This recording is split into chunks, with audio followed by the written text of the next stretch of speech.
Bueno, mis amados hermanos, mire qué hermoso es tener una buena armonía entre siervos de Dios, o quienes estamos, o quienes están o tienen el corazón dispuesto a la ayuda y al servicio. Desafortunadamente, la hermana Gloria entró funcionando y cuando íbamos a iniciar el culto, ella ha muerto. Descanse en paz. No debe ser comprar el adaptador, ir al centro y buscar un adaptador correcto. Esperamos el sábado tener nuevamente a nuestra hermana Gloria en comunión, aquí sirviendo también. Vamos entonces, hermanas, para la redondeada van a necesitar, sí, guitarrita más bien, mientras de aquí al sábado conseguimos el adaptador. Muy bien, mis amados hermanos, vamos a ir a la palabra del Señor. Vamos a cerrar aquí las presentaciones. Ok.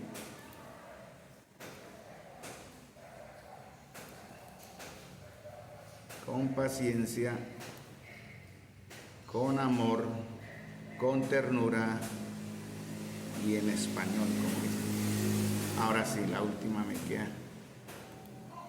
Me falta otra.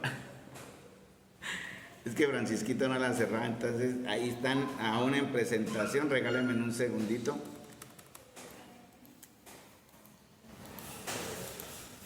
Otra vez. Terminamos aquí. Ahora sí, quedaron todas cerradas. Muy bien, mis hermanos, voy a abrir aquí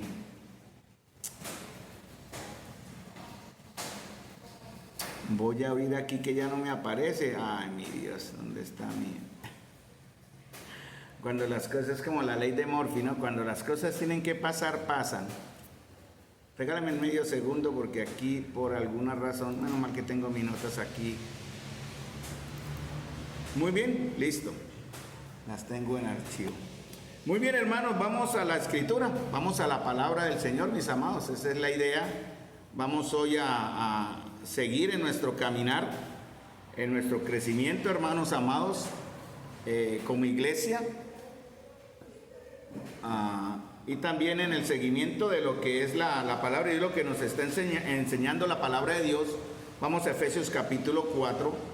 Lo que estamos viendo Efesios es ya el remate, digámoslo así, el nudo central, como el resumen de todo el tema que hemos estado viendo en cierta manera sobre el principio de que la iglesia es un cuerpo. ¿Y qué significa ser un cuerpo? Significa vivir bajo una membresía, ¿cierto? Estar incluidos en una membresía. También significa, mis queridos hermanos, vivir y estar bajo una autoridad, ¿no? Aquellos, como dice en Efesios capítulo 4, versículo 11, a los que el Señor ha puesto también, Él mismo constituyó a unos, ya llegaremos allá el próximo jueves, a unos constituyó apóstoles, a otros profetas, a otros evangelistas, a otros pastores y maestros, para que estos hermanos, estos hombres de la comunión que Dios ha escogido y ha puesto en estas labores tan importantes, lleven a la iglesia a terminar el proceso de entender y a la vez de vivir lo que significa ser un cuerpo. Por eso empezamos el tema con Mateo capítulo 18, seguimos con Romanos, que habla de la iglesia como un cuerpo, pero a través de los dones. Vimos en 1 Corintios también, en 1 Corintios capítulo dones, que es lo más importante en la iglesia como un cuerpo. Estamos viendo en Efesios capítulo 1 y 2 y Colosenses lo que hasta ahora hemos llevado. Hemos visto que la iglesia como un cuerpo ha sido reconciliada, ¿no? Eso lo vimos en Efesios 2, 16, 17. Fuimos incluidos en un nuevo pacto, un pacto en el cual, pues por la rebeldía de Israel, el Señor va a trabajar Israel, va a tener el cumplimiento a las promesas que Él hizo a Abraham. Hablábamos con Francisco precisamente eso antes de la reunión. Las promesas del Señor a su pueblo son diferentes a las promesas que Él ahora da a sus escogidos o llamados, que somos la iglesia, los que conformamos la iglesia, ¿no? Él ya ha formado un nuevo pueblo. De esos dos pueblos, judíos y gentiles, ha hecho uno solo. Entonces el principio es el que conlleva o el que está enseñado en Efesios capítulo 2, 16, 17 y en Colosenses 1, 20, lo que significa, ¿no?, que aquí vayan a haber judíos en cierta manera. Pues si llegan hermanos judíos, bienvenidos sean, no judaizantes, ¿no? ni no mesiánicos, como hoy día se está enseñando, una mezcla de cristianismo y judaísmo a la vez. No, de ambos pueblos hizo uno, en Cristo Jesús, para formar un cuerpo que, como la iglesia también es llamada heredera o coheredera, copartícipe, fueron las tres palabras que vimos en Colosenses, ¿no? La iglesia es heredera, ¿no? La iglesia ha sido también participante o copartícipe, y así vamos entonces creciendo en esto.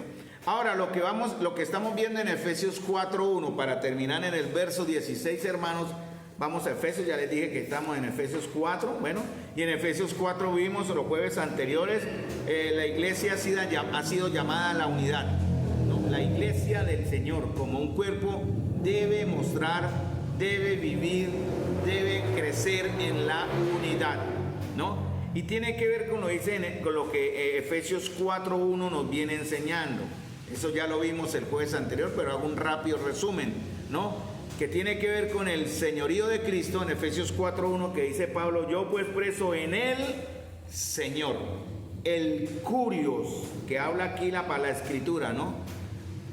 Definitivamente, hermanos, nuestra salvación está compuesta de dos acciones: la salvación de Cristo realizada en la cruz del Calvario, y el señorío de Cristo ejercido durante toda nuestra vida como creyentes. Son dos cosas que están ligadas.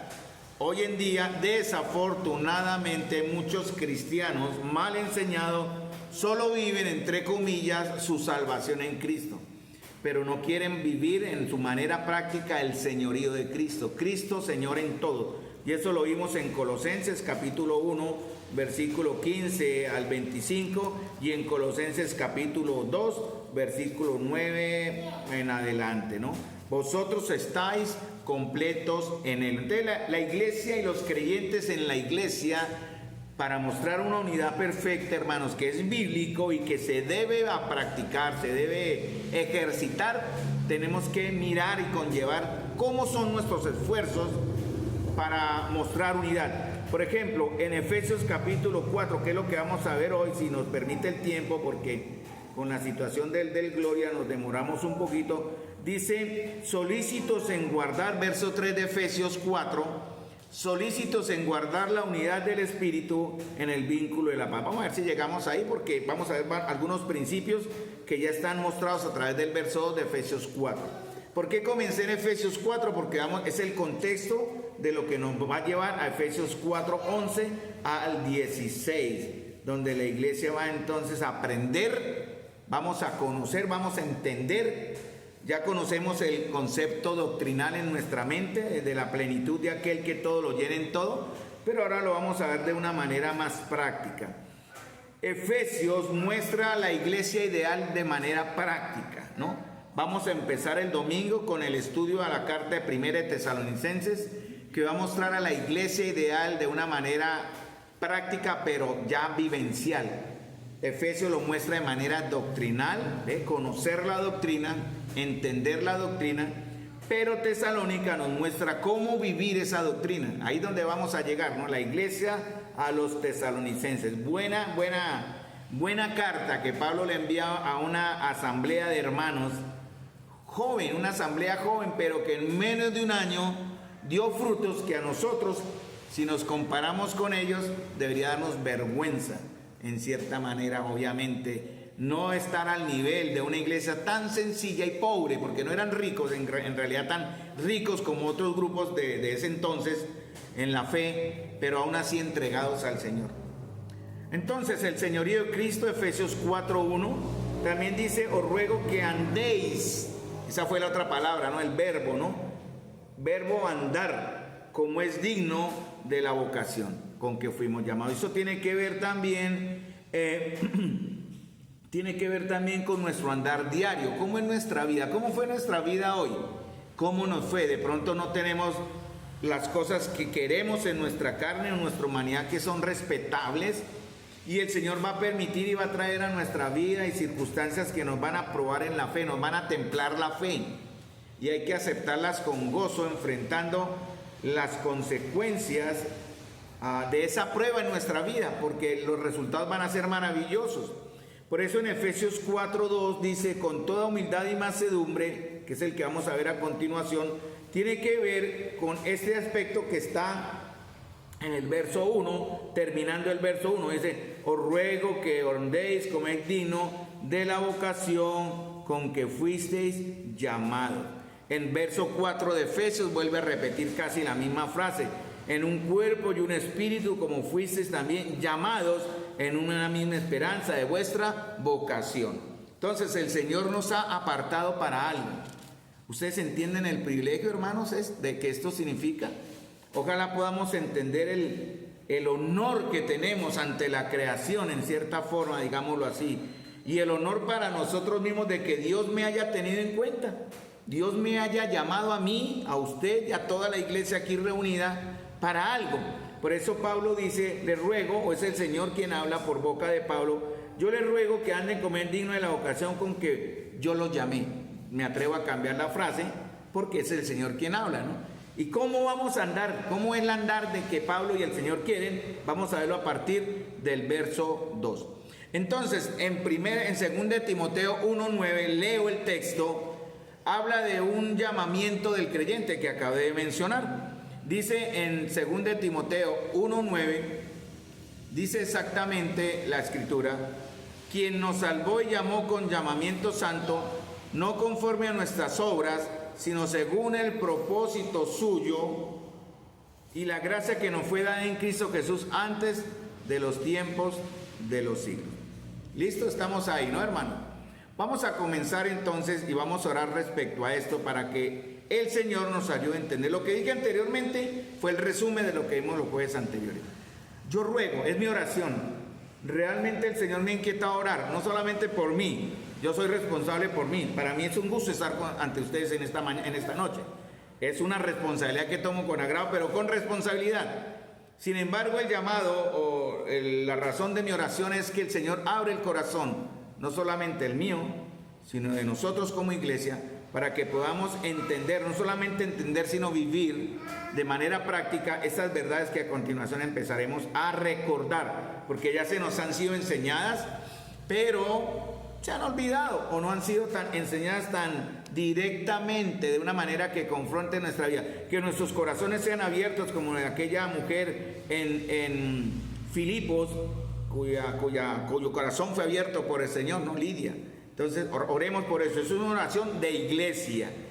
Padre Celestial, Señor, te doy las gracias por la oportunidad que ahora tenemos de entrar a esta verdad de Efesios 4:2 en adelante. Señor, danos el entendimiento, ayúdanos a comprender esta verdad. Y antes que a entenderla, además de eso, Señor, el deseo de vivirlo. Y en nosotros, la decisión de actuar, de vivirla, de obedecer ese buen deseo que tú has puesto en nuestros corazones. Para que entonces, Señor, obres y derrames bendición y riqueza espiritual y material también, podríamos decir, Señor, en aquellos que somos fieles a ti. Te lo pedimos en el nombre de nuestro Señor Jesús. Amén. Entonces hay un llamamiento del creyente. Acabé de leer 2 Timoteo 1:9, ¿no? Quien nos llamó, que nos salvó, perdón, y llamó con un llamamiento santo, conforme a un propósito. Ahora, este llamamiento del creyente tiene que ir respaldado por algo. Definitivamente, así a algunos no les guste.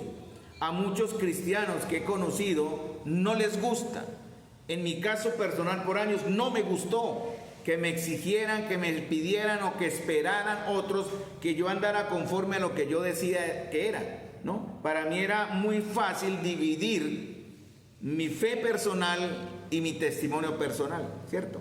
Y por eso es que muchos creyentes viven unas vidas miserables o vivimos vidas miserables sin ninguna clase de propósito, de enfoque, de esperanza. ¿Por qué? Porque separamos estas dos cuestiones tan importantes, que es nuestra salvación y nuestro llamamiento. Nuestra salvación y el llamamiento a andar conforme a lo que somos en Cristo. Por eso nuestro andar se llama santo, ¿no? Un andar santo. ¿Por qué santo? Porque no es que sea perfecto, es consagrado.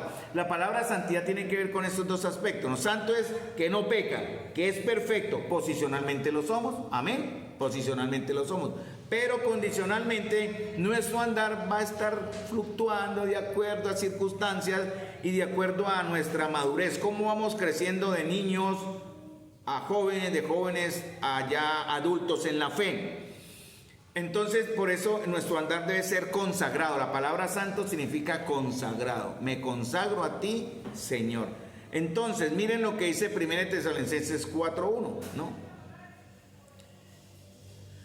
Que es la carta que vamos a empezar a ver a partir del domingo, pero para llegar al 4 todavía faltará tiempo, pero les dice Pablo a estos hermanos: os rogamos y exhortamos en el Señor que de la manera que aprendisteis de nosotros, cómo os conviene conduciros y agradar a Dios, así abundéis más y más.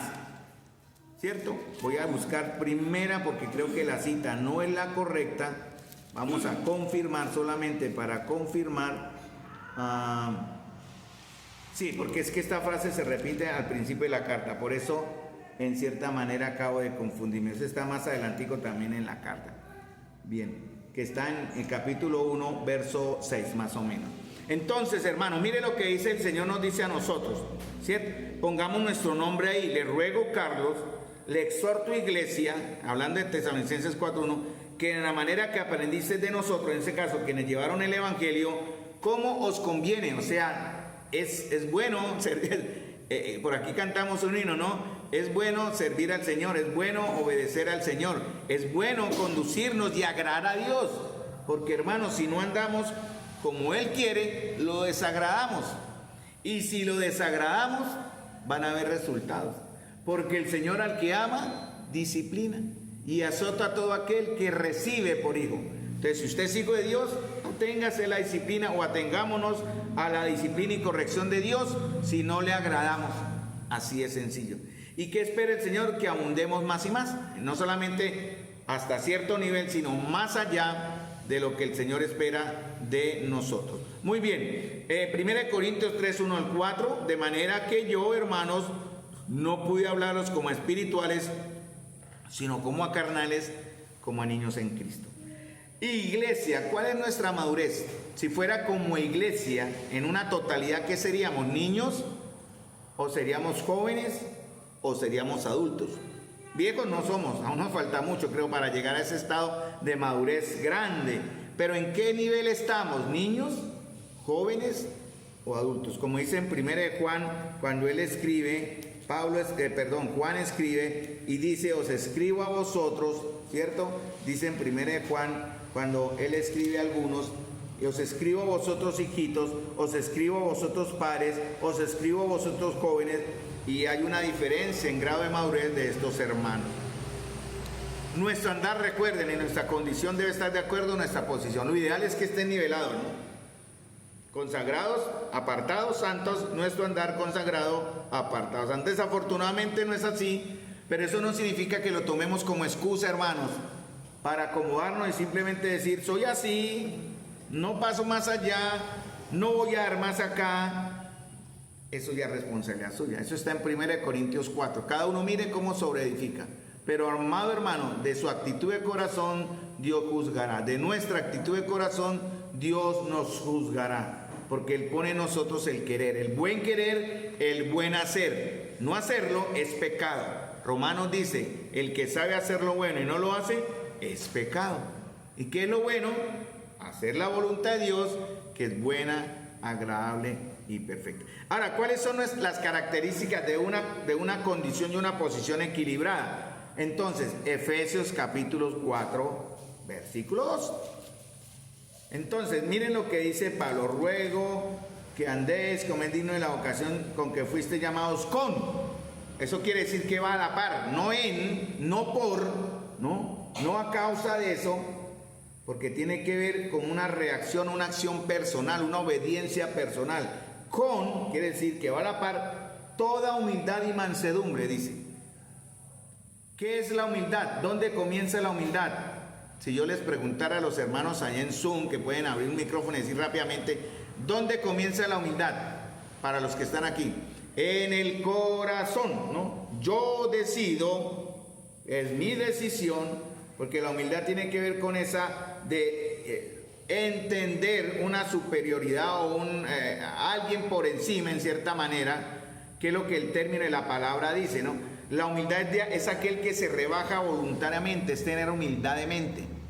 ¿Cómo sabemos que somos humildes? Con la mansedumbre.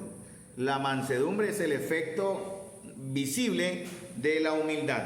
Entonces, por eso el Señor dijo, aprended de mí que soy manso y humilde de corazón. Por eso se tiene que aprender, es una práctica. Entonces, ¿qué dice Romanos 12:3? Miren Romanos 12:3, si lo encuentran lo leemos, si no yo le leo acá, dice Pablo, digo pues, por la gracia que me es dada, a cada cual que está entre vosotros, que no tenga más alto concepto de que decide el que debe tener. O sea, algunos podemos tener un alto concepto, posiblemente, ¿cierto? Por educación, por inteligencia, de pronto por riqueza, por posición social. Algunos tienen un concepto que pueden tener, pero ¿qué dice Pablo? No lo tenga más arriba el que debe tener. O sea, a pesar de su de pronto, mire, yo vi ahorita tocando a Daniel, lo voy a poner de ejemplo, y tocando a Daniel, y él acomodó rápido la lectura de las notas de gloria para ayudarnos con el cántico. Dios bendiga a Daniel. Y yo lo miraba y decía, oiga, yo nunca podré darle la pauta a Daniel, pues jamás, no tengo callita de las clases de guitarra, pero no continué. Pero me dice, él está por encima mío, en ese aspecto, lo entendí, porque fue importante ahorita para iniciar la reunión con Francisco, que se nos colaborara para dar un ambiente correcto en la alabanza. Daniel estaba por encima en este aspecto del maestro, y lo va a estar siempre, porque lo que él sabe es algo que yo no podré, de pronto por la guitarra. Si yo vuelvo a mi trompeta, de pronto pueda con mi trompeta recuperar ese concepto y poder estar a la par de Daniel en cuanto a eso, pero no es lo mismo. Entonces, ¿qué es humildad? Mi hermano, es importante, y doy gracias a Francisco y Daniel que se dispusieron a colaborarnos aquí con esta situación. Dice, piense sí con cordura conforme a la medida de fe que Dios repartió a cada uno. Romanos 12:3. Ahora, Romanos 12:6, ¿qué dice? Eso tiene que ser, porque está hablando del concepto de los dones, y dice, ahora, piense usted con cordura, si todos obedecemos esto, todos y cada uno, porque Pablo dice, a cada cual que está entre ustedes, es individual, pero si sumamos, si hacemos la suma de todos estos conceptos de humildad individuales en una comunión, mire lo que dice Romanos 12:16, yo dije 12:6, 12:16, unánimes entre vosotros, no altivos, asociándoos con los humildes, no seáis sabios en vuestra propia opinión. Eso es mansedumbre. O sea, nos unimos con quienes estamos a la par en ese concepto espiritual de ser humilde. Yo no me voy a unir con los altivos, con los soberbios, con los groseros, con los desobedientes. Yo me uno, me asocio con los humildes. Unánimes entre vosotros, no altivos. ¿Cuál es la acción y reacción? Miren, porque es una ley física, hermanos. Las leyes de la física fueron descubiertas por Newton, algunas y algunos otros científicos y sabios de la antigüedad. Pero esas leyes físicas ya fueron creadas por Dios, solo que el hombre las descubrió y las aplica. Y aquí hay una ley física en la siguiente parte del verso 2 de Efesios 4. Con toda humildad y mansedumbre, y hay una acción-reacción. Acción-reacción. La acción en el verso 4 es humildad, ¿cierto? La acción es humildad. La reacción es la mansedumbre, la disposición mansa. Pero ¿cómo se ve eso? La reacción implica que va a haber un efecto. ¿Cuál es el efecto? Acción. Dios produce en mí la humildad. Yo decido ser humilde. Viene en mi corazón. La reacción lo aplico de manera mansa. El efecto, ¿cuál es el efecto? Dice, soportándoos con paciencia los unos a los otros, ¿cómo? En amor, ¿no? Dice en amor, no en otra razón, o porque me toca, o porque es el hermanito, o porque estamos en la iglesia, o porque es el líder, o porque el pastor lo exige. No, es el Señor el que dice, soportándoos con paciencia en amor. La palabra soportar es mantener arriba. Eso es soportar. Por ejemplo, este edificio es soportado por una placa que aguanta el peso de 3 pisos que está encima de nosotros. Por eso fue necesario reforzar. ¿Se acuerdan que colocamos el riel acá muy efectivo para que ayude a soportar el peso del edificio sobre las columnas que son la base? Soportar es mantener arriba. Sostener es aplicar fuerza para que no se caiga, ¿no? Sostener. Ser tolerante hacia el otro y sufrido. Efesios 4:32. Miren lo que dice Efesios 4:32. Y dice el Señor: antes sed benignos unos con otros. ¿Qué? Misericordiosos, perdonándoos unos a otros, como Dios también os perdonó a vosotros en Cristo. ¿Saben que hay una cosa que Dios no puede hacer si usted no hace? Suena obra, pero es similar a hacer una obra en cierta manera. Hay algo que Dios no puede hacer si usted no lo hace primero, que es perdonar si usted no ha perdonado. Así dice la Escritura, ¿sí o no? Dice la palabra de Dios, ¿no? Que si ustedes no perdonan a los hombres, pues Dios tampoco perdonará. Entonces no se queje, hermano, hermana o Carlos, no sé, que no nos quejemos si no encontramos bendición o si no vemos la reacción del Señor en nuestra oración, porque no hemos perdonado. Entonces el Señor tampoco va a perdonarnos, porque en la medida en que damos, nosotros vamos a recibir. ¿Qué no es soportar, hermano? Porque estamos viendo el efecto de la acción-reacción, el efecto de la acción, humildad, la reacción hacia afuera, mansedumbre. El efecto de mi mansedumbre es soportar a mi hermano. Mi esposa es experta en la mansedumbre. Ella me ha tenido que soportar a mí en muchas cosas. Si yo les contara, sería una larga y penosa y vergonzosa historia. Pero gracias a Dios ella me ha soportado con paciencia, pues a veces no con paciencia, porque ella me muestra la pila y dice siga así, y lo echo a la pila. Entonces yo tengo que ponerme atento para no llevar al extremo la longanimidad de mi esposa. Y así pasa con muchos de nosotros, ¿no? Quisiéramos echar al hermano a la pila, o la circunstancia a la pila, o el problema a la pila, porque el Señor quiere es aprenda más bien a soportar, no a ser sufrido. Yo tengo el control de todas las cosas. Esa es la gran verdad, hermano. ¿Qué no es soportar? Si yo digo, aquí Pablo dice, soporten con paciencia, pero ¿qué no debemos soportar del hermano? ¿Qué no debemos soportar del hermano? Alguien está por... pecado. El pecado, muy bien, gracias por hablar fuerte, es que no se le escuchaba. No quiere decir que cuando se peca contra nosotros vamos a soportarlos. Mateo capítulo 18, versículo 15 dice, si tu hermano peca contra ti, vaya directamente a él y arreglen. Y si arreglan, ahí para el asunto. Eso tiene un proceso, ¿no? No quiere decir que si peca entonces vamos a taparlo, vamos a permitirlo, aquí no ha pasado nada, no. No es eso soportar. Soportar no quiere decir aceptar cualquier doctrina. Soportar, porque primera de Tesalonicenses 3:6, ¿qué dice? Tesalonicenses 3:6 es muy directo en eso. Primera de Tesalonicenses 3:6. Me acabé de pasar.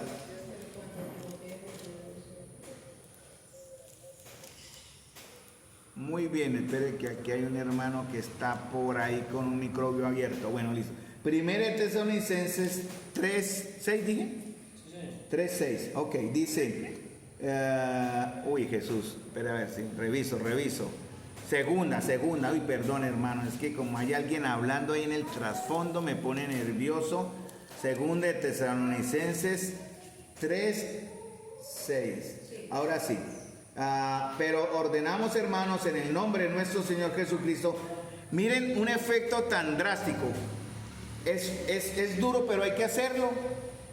Así no nos guste, así no les guste a ustedes, hermano. Es lo que la palabra de Dios dice. Que os apartéis de todo hermano que ande desordenadamente y no según la enseñanza que recibisteis de nosotros. ¿Cuál es la enseñanza? Lo que dice la palabra. Y la Escritura dice, apártense de él. Apártense de él. Hay otro, no lo anoté, ya más adelante sé que lo tengo anotado, que dice, está en 2 Tesalonicenses 3:14-15, mira, adelante de este mismo texto. Hablando Pablo, mire, es duro tener que apartar a un hermano que ande desordenadamente, pero hay que hacerlo, hermano, porque somos una iglesia que debe mostrar santidad en su andar, no una santidad perfecta, quiere decir consagración. Entonces por eso, si alguien de entre nosotros anda desordenadamente, dice, apártense de él, eso es. Pero ¿qué dice en el 14:15? Si alguno obedece a lo que decimos, si alguno no obedece a lo que decimos por medio de esta carta, a ese señálenlo. Fíjense bien, no solamente apártense de él, sino señálenlo, muéstrenlo con el dedo. Pero hay una razón. Bueno, obviamente la vergüenza, ni más faltaba, pero la vergüenza ¿para qué, hermanos? ¿Para que se vaya? ¿La vergüenza para que vaya al mundo? Bueno, si se va es que nunca fue de nosotros, la vergüenza es para que regrese. Si alguno no obedece a lo que decimos por medio de esta carta, a ese señálenlo y no os juntéis con él. Vuelve a usar la misma idea del verso 6, no apártense, para que se avergüence, hermanos. Pero da una razón, mas no lo tengáis por enemigo, sino amonestarle como hermano. ¿Qué significa eso? Mire, hombre, arrepiéntase. Mire, hermano. Él va a ser alguno y dirá, ¿por qué me abrieron? ¿Por qué? Perdone la expresión, ni sé el término feo. Abrieron. ¿Por qué me separaron? ¿Por qué me negaron en la iglesia? Mire, porque usted está andando desordenadamente. Mire que usted no está andando conforme a lo que el Señor enseña en su verdad. Mire, tiene vergüenza, tiene dolor, sí. Entonces arrepiéntase y vuelva a la comunión de la fe. Y dice aquí, como dice el texto, ¿no? Mas no lo tengáis por enemigo, sino amonestarle como hermano. Hermanos, hay que exhortar, hay que amonestarnos. Simplemente mañana el sol saldrá, mañana será otro día, y mientras tanto esa alma será al infierno por falta de amonestación. Si es verdaderamente hijo de Dios, no, pero si no lo es, ay, Dios tenga paciencia. Y para terminar, ya vimos que no es soportar, ¿cierto? Ahora, ¿qué es soportar? ¿Qué es lo positivo? Ahora, ¿qué sí es soportar? Entonces Pablo acaba de decir aquí, sopórtense ¿cómo? Efesios 4, ¿cómo? Voy a empezar, el estudio lo puedes a sacar en el estudio de versículos principales. Y voy a poner tarea para aprender, para que ustedes se lo aprendan y vamos a tomarlo. Entonces, para las próximas veces vamos a poner un versículo para que memoricen. Y ese verso lo puedo tomar en el transcurso de la clase directamente. Entonces, ¿cómo? Sopórtense con paciencia los unos a los otros, pero hay una razón, en amor. El amor es la clave, ¿no? Romanos 12, 18. Miren, escuchen lo que dice Romanos 12, 18. Si es posible, en cuanto dependa de vosotros, voy a buscarlo porque creo que el contexto me puede dar una aplicación diferente, pero yo lo tomé de ahí porque tiene que ver también con la comunión. Voy directamente al texto. Romanos 12, 18, dice el Señor, si es posible, así, tiene que ver en su contexto con la comunión. Dice, unánimes entre vosotros, no altivos, asociándoos con los humildes, no paguen. Ahora, miren lo que dice Pablo a los hermanos. Me dice a mí, le dice a ustedes. Si es posible, ¿eso qué significa, hermanos? Que si es posible, porque también está la otra opción, que no va a ser posible. No va a ser posible. Entonces Pablo dice, si es posible, si depende de ustedes, tengan paz. Pero también miremoslo por el otro lado, que también es la aplicación contraria, ¿no? Si no es posible, en cuanto depende de nosotros, ¿qué dice Pablo?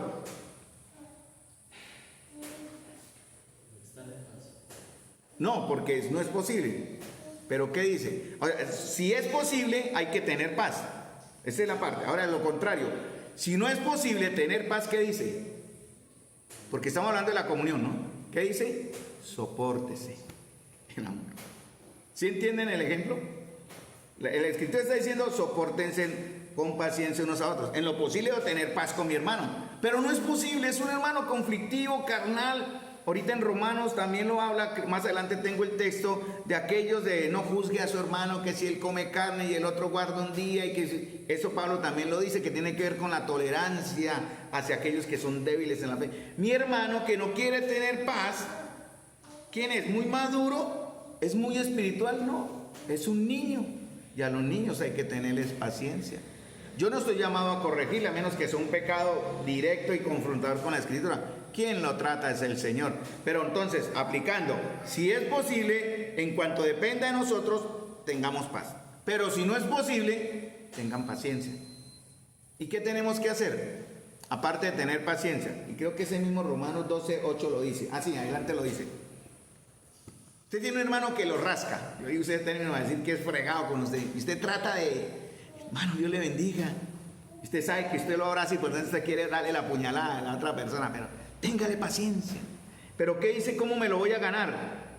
Dice verso 19, no se vengue, o sea, no cobre venganza, o sea, no aplique usted mismo el castigo, déjeselo al Señor. Si tu enemigo, porque en cierta manera para la comunión se vuelve un enemigo, ¿cierto? Porque no quiere tener paz, hay que tenerle paciencia, aún está en la comunión, es un hermano que está en crecimiento, dice que, ¿pero qué significa eso? Es un hermano conflictivo.